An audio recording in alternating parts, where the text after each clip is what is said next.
Welcome to the Accounting Profits and Prosperity Show. I'm your host, Louis Prosperi. Today we have a great guest. His name is Jason Blumer. He is the CEO of Blumer and Associates and Thriveal. Jason, welcome to the show. Jason, welcome to the show. Hey, Louis, it's good to be here. Thank you for having me on the show, man. I appreciate it. Well, we're very happy to have you here, Jason. And one of the things why we really wanted you on our show is your thoughts on leadership, because I know you've done a lot of work and thought and also incorporated into a lot of your programs about leadership in the accounting firm and also the intricacies related to it. So if you could go through some of the major ones that an owner of a firm should factor that into their leadership style, that would be fantastic. Yeah. Well, I think we run into leadership a lot because we do a lot of consulting with firms and we do a lot of firm turnaround work. So we're kind of going in there and changing the firm in a way for it to operate in the way they want it to. And we're always talking about leadership. That's a lot of times we're working with a founder partner or partners and their leadership team. So we're teaching a lot of things, but we're always doing leadership related things. And of course, we've been doing it in our firm for over 25 years and teach it in a lot of our Thriveal programs. And I think it's leadership just feels fluffy to a lot of people. There's a lot of books about leadership. There's a lot of books on leadership that are just not helpful. They're just not very good. They're just stories about people's experiences. But I do find leadership, there's a lot of practical components to leadership. One of them is just being really clear. Clarity is a hallmark of a great leader. They're just always clear. They don't have to be, boisterous, loud, or even extroverts. They just are very clear in the way they speak. Like in our firm, sometimes I'll say, "Hey, team, can you get that done for me?" And my partner reminds me, she's like, "Remember, we always need a date and a time for that." So I'm always trying to be super clear about the things that I do with the people that I lead or anybody I'm collaborating with. Being unclear is not kind. That's not a great way to lead. Another thing about leaders is they're super specific. They really don't speak in generalities. So leaders are really good at asking questions, not like how you doing, but they're like, why are you struggling on that particular client? And I know you wanted to hit it on Thursday. Why did it take you till Friday? They get super specific in a lot of the things that they do. We also see leaders moving a firm forward. They move things forward. So you see them making decisions a lot. So they're always deciding things. And so they do a balance of risk and a risk to take, a risk not to take, but they do decide. So you don't see leaders waiting around, waiting on other people, procrastinating. Great leaders just don't do those kind of things. So Louis, there's tons of leadership stuff, but those are just some really common ones we're always talking to people about. So clarity in I guess direction is probably, it makes perfect sense. If you're not clear, the information coming back is probably not going to be what you want. Yeah, exactly. And decision making is kind of important. I think that's great. What about with regards to consistency and basically, making sure that when you said boisterous, I kind of like that, where you're bringing people in rather than not bringing people, rather than telling them what to do, you're making it a part, you're making it part of the firm. I don't know if I'm describing this right. Is that part of leadership too? Yeah. There's so many different things part of leadership. And I think the general category you're talking about is accountability. And that's a large part of what leaders do. Great teams, great cultures always have an accountable component to it. And I learned from Peter Block. He's a great writer and a mentor of mine. And I would say on podcasts with him, for me to hold my team accountable. And he's like, stop saying that. He's like, you can't hold anybody to anything. You can't make another human do anything. And he really taught us the concept of inviting people into accountable relationships. And that has a lot to do when we hire front, being very clear and saying, here's your role, here's your job title, and here's your job description.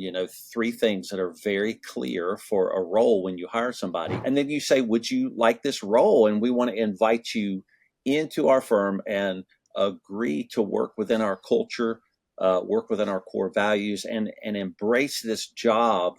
And when somebody does that, they've just signed up. They now are responsible. And as Peter Block says, one of the kindest things you can do as a leader is confront people with their freedom. That's what he says, is help them see that they're free to make that decision. And so leaders do a lot of invitations into safe places, psychologically safe places, and then they hold them responsible, right? They're like, you're now responsible for the place that you've been invited to, that you signed up for to come into. And then you're not making people do things. You're just reminding them, hey, this is something you wanted.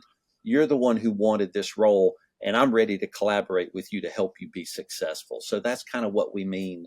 When that's kind of how we look at accountability. Right. I like the freedom one until you put in the freedom to make decisions is probably Mhm. the toughest thing that leaders have to deal with Yeah, because and I see this a lot when I go into firms is even though they want their staff to have decision making capabilities, yeah, they tend to get overruled a lot yeah, by yeah, the leader, yeah, right? yeah. And And I that think that that's can probably be the biggest micromanaging. Yeah. right. And that's probably the hardest thing that I see in firms where there's always that. And then what happens is you take away the freedom to for the freedom. And I think how do you, as a leader who might be on the cusp of micromanaging, or let's say you Yeah. acknowledge that you're a micromanager, and Hmm. we know that that's not effective leadership in particularly in accounting firms. Yeah. We need our staff to have freedom to make decisions. Hmm. What are the things that they can do to sort of stop or Yeah. prevent or Yeah. learn not to do? Like, what Yeah. can they do? Yeah. Well, that's hard to do. And I think leaders who micromanage, really, that's driven out of fear. So, any, as a human, anytime we're trying to exert control over something, there's some part of that relationship that we fear. And a lot of us do struggle with fears, right? Leaders especially do. They struggle with people finding out if they're real leaders, if they're good leaders. So micromanaging comes from a sense of fear, and so it's a sense of control, and so which is really a lack of trust, right? You don't trust that person you just Hmm. hired, so you kind of go and you make them do it the way you want them to do it. But the freedom aspect is really saying, hey, we do need you to follow the principles of the firm, the core values, and we have processes and things set up. But ultimately, we're going to trust you to kind of navigate through those and lean on your leadership team that we have for you. So it's really trusting that person that we've hired. So we feel like we've done a good job hiring them, and we trust them, and so we don't have to control them in any way. But I will say it's often from the employee's perspective. A lot of times they can perceive something called micromanagement, and we have to talk about that. Sometimes what we're doing is not micromanaging. A lot of times we're we're recognizing the responsibility they have, um, and sometimes they don't like the fact that we're holding them responsible for something they've agreed Right. to, and they call it micromanagement. And Lou, if it would help, I can give a real practical example. That would be great. Okay. Well, so the way people ask for time off in our firm, we don't have any set holidays at all for our team of 15. We just say, you have to get your work done, obviously, and you can't affect two Sure. things, right? You can't affect collaboration with the team, and you can't affect client service. Those are the two things that time off cannot affect. But it's up to you to plan your work and take your time off. And so, what we find consistently is our employees are asking, "Hey, can I take off next week?" And we're like, "I don't know. That's something we don't know. That's fully your responsibility. So here's the policy." A lot of times we'll copy and paste our policy and say, "Here's how you seek time off," which is a full plan for your work. And so we constantly push back the responsibility to the employee that time off is what you get, and it's all your responsibility, and it's all your plan. So you have to develop a plan. So what it is a little bit more work for them. And we hear often through surveys in our firm, they're like, "Hey, it would be nice if you just told us what our holidays are." And we don't do that because some people don't recognize all of the holidays. And we're like, "Well, I don't want to make somebody take a holiday, so we'll just hire a bunch of adults and let them manage that and be responsible for it themselves." But they struggle with it a lot. And so when we come back and go, "I need your plan," Then we review the plan. We like, it's not detailed enough. When is that work getting done? So we're asking intricate questions, and sometimes it feels like micromanaging. But what we're doing is collaborating, and it was all explained when they were hired too. This is kind of what they signed up for. They kind of knew these values. They knew how we do time off, and we told them we don't have any holidays, so you have to make a lot of plans to be able to be off. And so sometimes that can be perceived as more detailed micromanagement. But what we're doing is we're assessing plans that they create, and we don't create any plans for them. They have to create all of them. And so they're doing a lot of work specifically to get their time off. So those are some examples how you can misconstrue, micromanagement with really giving somebody their full responsibility. Well, I think the employees' role way of working, and they're going to yell at me for saying this, but because I have not been an employee that long during my career, I've been Yeah. usually on the other side. But it's the fact that they don't want to be responsible. So when they do take off the time off, that when something goes wrong, well, it wasn't really my fault because I was Right. not there. Yeah. And what you're doing is they have to make sure that that doesn't happen, and Yeah. that's their responsibility. And I think the biggest issue for leaders is really to get the employee to earn the responsibility, because when you earn responsibility, Mm-hmm. it's risk, right? Yeah. Mm-hmm. So, and most employees don't mind doing the work as long as there's no risk attached to it, right? That's right. So Well, I guess that's that's the best way to put it. no, that's great, Louis. I love how you laid it out. I think what we're doing is we're helping the team members share risk with us. We're saying we're Yeah, as the owners, we have the full risk, but as an employee, you've just signed up for something that has risk with it. So and since it has risk, you have to mitigate that with a responsibility, and that is yeah, on you. And so what employers do a lot of times is they let team people off the hook so much that those teams just never feel what we say the weight of their role. They never feel the weight of their role. And so when a team member comes and says, "Man, this, I have to really work hard to get this job done," and we're like, "Yeah, that's how valuable the role is to us and how valuable yeah, you are." So you'll always feel the weight of the value of who you are in our firm. And yeah, I guess we're asking them to participate in taking risk to make this firm work well. yeah. Hmm. Because and that's risk is scary. I mean, it's It scary at is. every level, right? So, Hmm.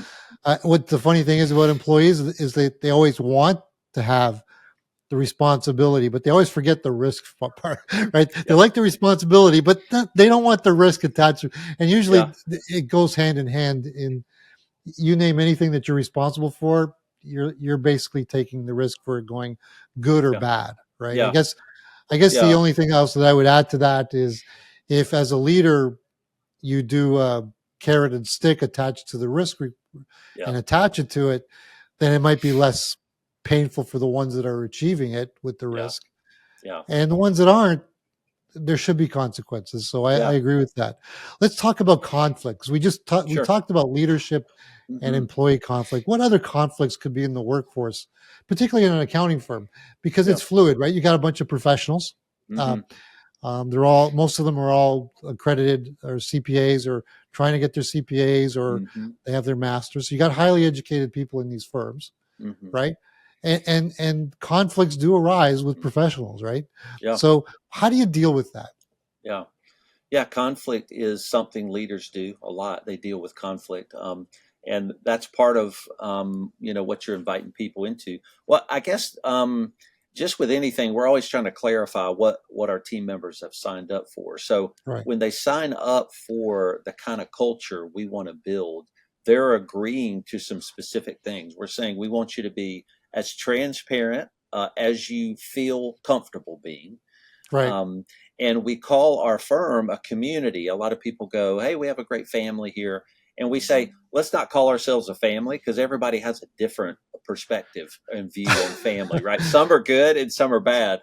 Yeah, Um, that's you a know, good one. Yes, yeah. that's So right. we say, we're all a community. And basically, what you're doing in a community is you're showing up every day. You're agreeing to be there and you're not stuck there either. You don't have to come into the community.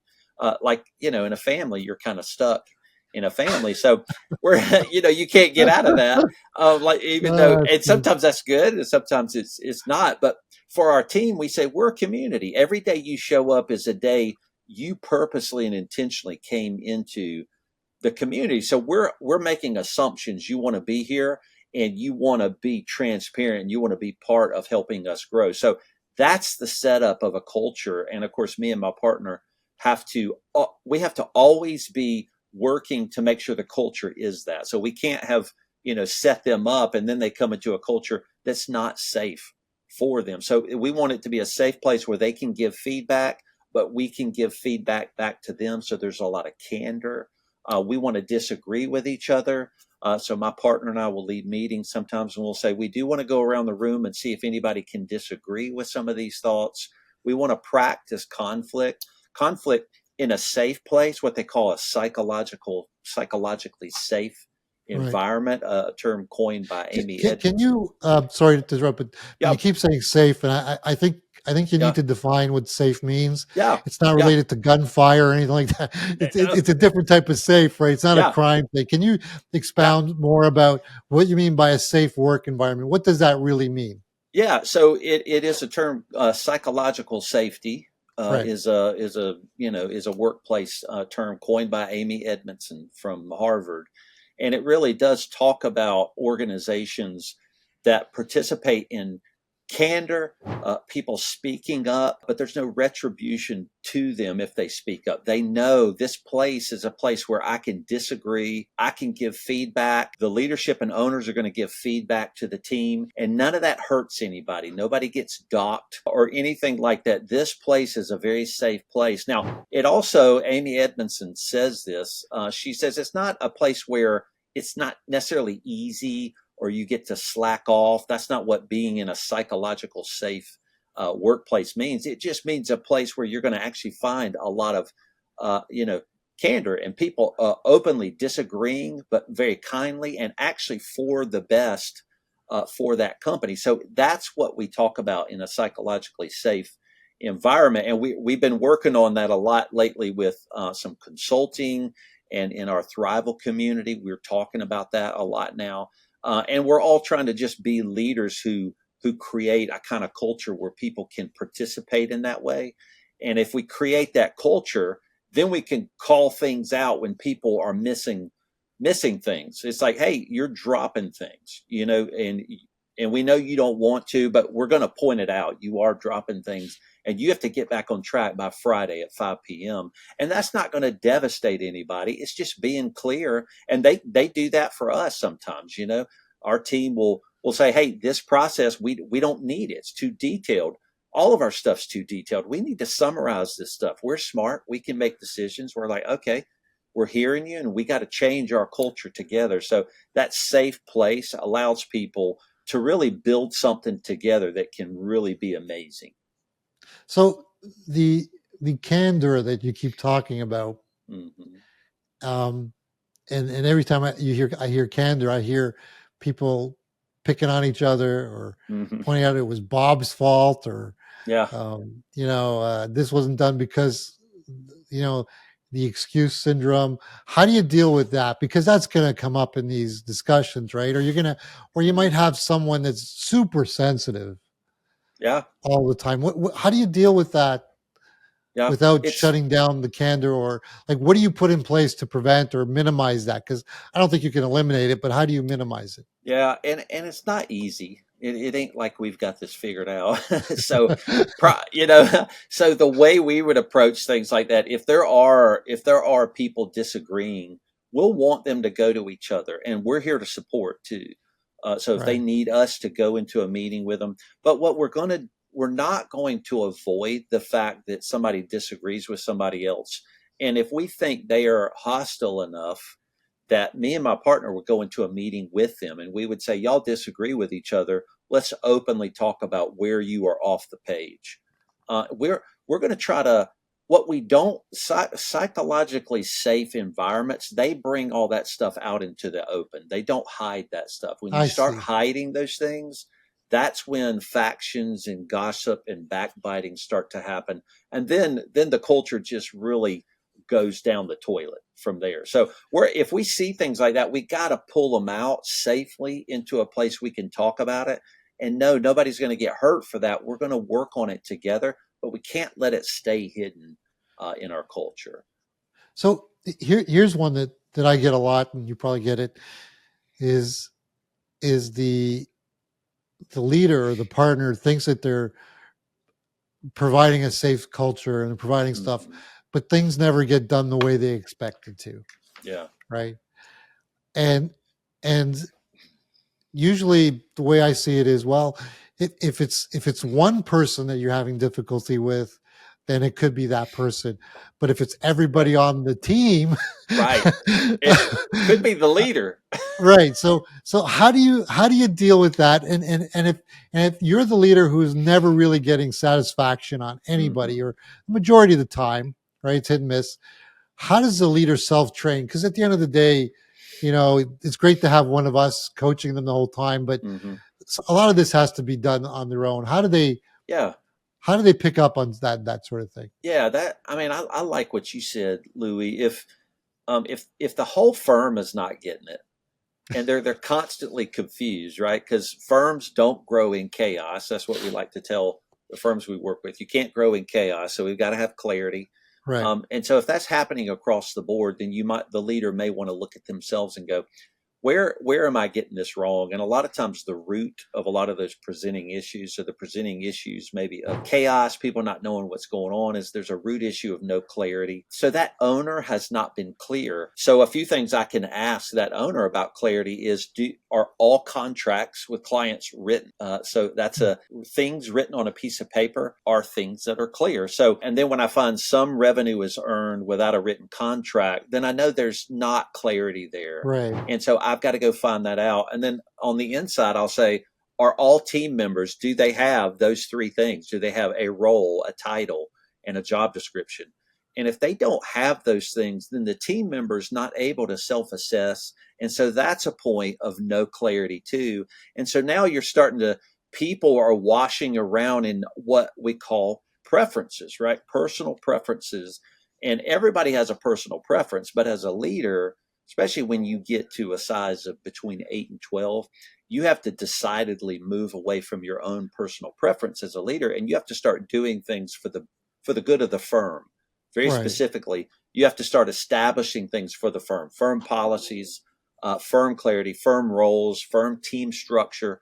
Those things are good for the firm. And now the leader has to give up their own personal preference. Like, I want accounting done this way. And we have to lead on, how does the firm say the processes tell us that accounting should be done? What date should it be done by the month, by each month? Right. We lean on that. And when we have that kind of clarity, then you can put leaders in place that say, hey, I'm here to check up and see if the accounting was done by the 20th, which is what our firm policies say. Not the owner flying in and going, hey, that's my favorite client. Why didn't you get that done first? It's like, no, that's your preference. And that's, those preferences can really undermine a firm, and everybody gets confused. They start getting frustrated.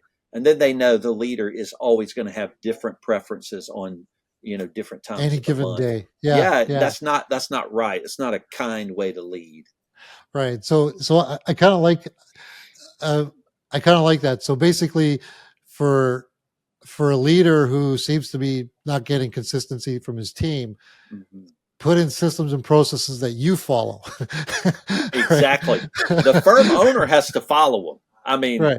If the firm owner they're is not meaningless following, at the time, right? oh yeah. Well, that will completely undermine a team. They'll call an owner out if the owner really starts leaning into the clarity of processes, and the owner doesn't follow them, or the culture, the core values. Man, a team, that is distrust, and they will not respect a leader that does that at all. So I kind of like that. So we really, so leaders that are struggling in their leadership role, I think what you're saying is, number one, if you build systems and processes in your firm and the culture that you want to behave, make sure that you're the first one that listens to all of them, right? Totally. It's lead by example, I guess is the best way to put that. Yeah. Right. Yeah. And that's, when you lead those things, you're showing I care about the firm, and I'm going to give up my own personal preferences. So I'm asking you all to do the same, because we do ask team to do that. We're like, come in here, you're awesome, but you're not going to do all of this your way.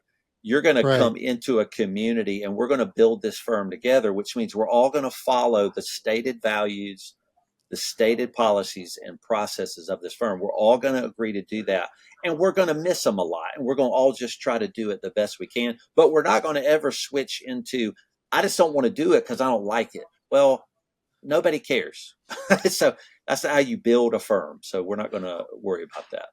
Well, a good example is a leader who has systems and processes and refuses to follow them. Yeah, Right. exactly. Yeah. That's, Then yeah, that's that kind of, unkind. then basically everybody else does the same thing. Well, Mm-hmm. um, I think that's the greatest discipline that probably leaders have to adopt. Right. Yeah. And I've seen this many times, is because I've had to go in and help firms put systems in place or put things Yeah. in place, and Mm-hmm. then I go back.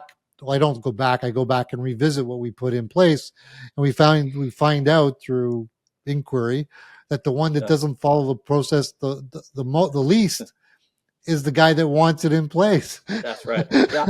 And You I know, mean, yes, that's crazy, right? But it's like, it doesn't the, make sense. I agree. yeah, it doesn't. But the owner, if you think about it, they're of all the people in the firm, they're the ones who can ignore it all because they own the place. So if they want to ignore it, they actually can, and that's just hurtful to a firm. It's not. It's going to never work out well for them. It doesn't. Let's put it this way: the exasperations that we've just discussed for the last 25 minutes, Mm-hmm. if you don't follow that rule alone, you'll Yeah. never accomplish the other stuff, right? Yeah. The proper culture, Mm-hmm. because you're going to have people that are going to have their own preferences, like you said, Yeah. preference bias. If Mm-hmm. it permeates at the top, it'll go right through the whole system, right? It Yeah, makes perfect yeah. sense. And so now I we're love not that. even talking about, doing accounting and taxes and, auditing. Those are things we've got to go do, but we got to build a firm that's actually healthy enough to let people be responsible for their own professional work, or we can't get our So services when we completed. took it, when we look at the hiring process, because what we've Hmm. talked about here is leadership and staffing and a safe environment, but the other problem is bringing in the wrong teammates, Mm, right? it's It's hard. part of leadership. Yeah, So when we talk about hiring processes, um, do you have any recommendations on that? Like, how do we yeah, bring in? What kind of hiring process would you yeah. recommend, or what do you do? Yeah, yeah, we have a pretty substantial hiring process, and that's especially nowadays, right, when labor is really hard to find, the right team are hard to find. The employees have the power. They can go look for another job pretty easy Sure. somewhere. So we really got to button up this place, and so hiring is becoming way more important. And we find hiring a lot of times is not stringent enough. So I would, I think you need a 4 or 5 step process at a minimum. And You what just can't. processes would you recommend to put into the system? Well, I can go through our real Sure. specific process. So the first one we're going to go through is a resume story. So we'll Yeah. get on a call with somebody and we'll go walk us through your resume and tell us some stories about the places you worked. And they're basically just, we say use names of your boss or your colleagues if you can. And when you get people into those personal situations using names, they start talking about their previous boss, and you learn a lot from that employee. They're like, he told me to do this, but he never knows what he's talking about. So I always ignore everything. And they don't even know they're telling you this story, but you're learning Interesting. a lot from them from a story. And so you got to coach them a little bit. It's like, all right, tell us a story here. Be specific. Was there a specific project you worked on with somebody, and what was their name, and tell us how that went. And so you're just trying to get them to tell stories, and through that you learn a lot about what kind of person they are. And if you move on, and that first one is done with me and my partner, so as partners we do that first one. The Right. second one, we give a presentation to that team member. If we like them, we make them go through an hour-long presentation of our a vision and values presentation that we give to our team every year. We go through our core values, and so we say these are the values you will have to embrace and embody in our community. And we talk through what we're like, who we serve, Why do we serve the way we do? What we're doing is we're setting up with a clarity for them to be Right. responsible and embrace that. And if we like them, we'll move on, and then we'll start having other people, which is a really important step. We'll have other people in our firm start talking to these employees. So the next thing we'll have them do is talk to our leadership team without us. And then if they start to go in a certain direction, like a department, accounting, tax, or something like that, then we'll have them talk to a specific technical senior leader, maybe. And we're getting feedback from our team, and our leadership team, we want candid feedback. We're like, do you like them? Why do you?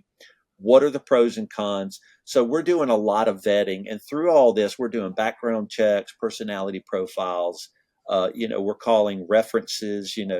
No friends and family on your references. It's all got to be professional references.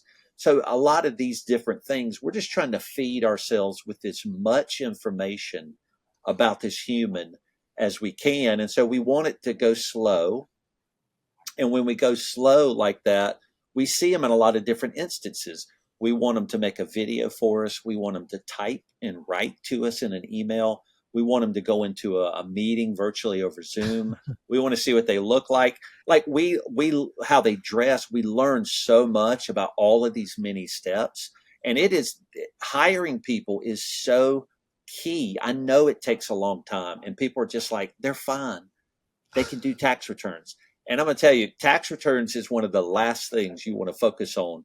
You want a team member who can take responsibility, not clock in and out, will do their Well, work, Jason, will, all of this. Jason, So, I got to tell you, I've been in the hiring side of it for the past couple of years, mm, and doing tax returns here, I find it hard to find people that can do tax returns, right? yeah, So, yeah, so I'm just being exactly. honest with you. It's a rarity. It I get is. what you're saying. I love what you've said. That's a very detailed program. Yeah, And and it's hard. one of the things that I've noticed, maybe it's getting better as time goes on, but during the COVID time and Yeah, after COVID, every time you got a decent person ready to hire, they're gone within a week or two yeah, because they've already yeah. accepted a job. So, COVID was um, hard. It was. yeah, but I think it's coming back where you can have the time and patience because Hmm. it's important. What happens if you don't have as many? Like, let's say your team is under 5 or 6 people. Yeah, What do you do there? Because you don't have a lot of people that can go through the process. yeah. No, Did you that's a good shorten it point. up a little bit, or what do you do? Yeah, I think when you're in a smaller firm, a lot of times it, it's okay to shorten those processes a little bit more, and it might be true because what we have to do is find people who can be led by our leadership team. It will Right, be people that ultimately won't be led by me and my partner, and so we have to get these other leaders in place and seeing that them makes and sense. meeting them. Yeah, But if you're in a smaller firm, 5 or 6, as the owner, you can do a lot of those steps. I would say at least 3 or 4 steps. right, One okay, could be that resume story, then giving them your values, and then I would just want to meet them again in a third time. I want time to elapse between those meetings. I want to yeah, ask them some questions. I want to get some feedback on personality profiles, background checks, and then I want to meet them again. I just want multiple opportunities to see the consistency with which that person shows up to yeah, those places. Are they late? Do they turn on their camera? Do I have to say, hey, will you please turn on your camera so I can see you? yeah, I don't want to have to ask anybody to do that because we're not going to ask our team to do that. They do that automatically. right. So you're going to see a lot of those things. So you can probably shorten it up if it's just you, because then when they come in, you're going to be with them every day anyway because you're a small team. You're going to be Right. leading them, and that's okay. So the process is the same, maybe with not worrying too much about team leaders because you don't have them in your firm, Right. but everything else should be more or less the same. And, Yeah. and I like the fact that you said multiple meetings because, the first one could have gone great. By the time you get to the Hmm. third meeting, things might have changed, right? So Yeah. I Yeah. like that. I like that a lot. Totally. So, Yeah. Jason, this has been great. I know we went over a little bit, Yeah. but if someone wants to get to know you or wants to ask you questions, not Yeah. just about this, but I also know you're a great firm developer, particularly in the value pricing side of it, Hmm. which I recommend anybody who's an accounting firm get rid of your timesheets, Yeah. do value pricing at the minimum. do value pricing. How will Mhm. they get a hold of you or your Yep. programs? Yeah, they can hook up with me on LinkedIn. A lot of people hook up with me on LinkedIn.